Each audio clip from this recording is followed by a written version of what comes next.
In the cramped, working-class neighborhood of Tariq al-Jadidiyeh, the last pocket of Sunni control in the Lebanese capital, the walls tell the story of a community in the throes of a potentially profound transformation.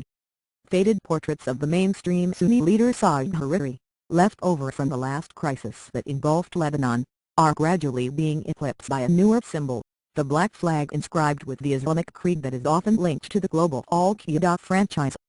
The young Sunni fighters who describe themselves as the defenders of the neighborhood disavow affiliations or thank you for trying verbose.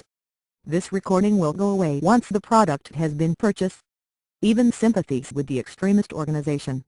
Indeed, they say they have no connections to any group, including Hariri's future movement, ostensibly the country's largest Sunni political faction. But the strife that erupted in the wake of the recent assassination of a prominent Sunni intelligence chief exposed some worrying shifts in the allegiances of Lebanon Sunnis that have been underway in the years since the Shiite militia Hezbollah seized control of the streets of mostly Sunni West Beirut. In 2008, inflicting the humiliating defeat on Hariri loyalists. Tariq al-Jadidiyeh was the only enclave not to thank you for trying verbose. This recording will go away once the product has been purchased. The overrun by Hezbollah, after the Lebanese army intervened to prevent further bloodshed. It remains a flashpoint, where tempers flare whenever sectarian tensions are stoked, as they were after the killing of Brig. General Wissam al-Hassan in a meticulously executed bombing on October 19.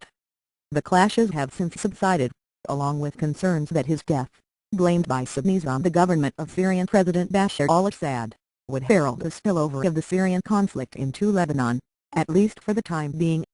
The anger remains, however, exacerbating a growing sense of alienation from thank you for trying verbose.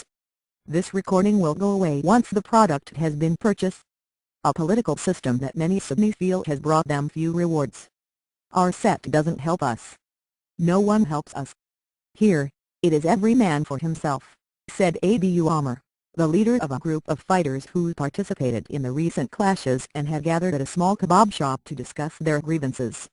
We work 3 jobs just so that we can buy our own weapons. The fighters hang the black flag not to display allegiance to any particular group but because it represents Sunnis, said another of the men. Mohammed, thank you for trying verbose. This recording will go away once the product has been purchased. Sharif, 25. We have no leaders, and we follow no one, he said.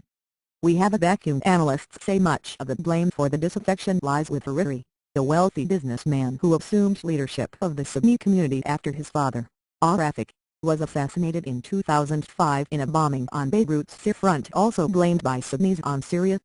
Hariri lives in Paris for his safety and for the sake of Lebanon, his supporters say.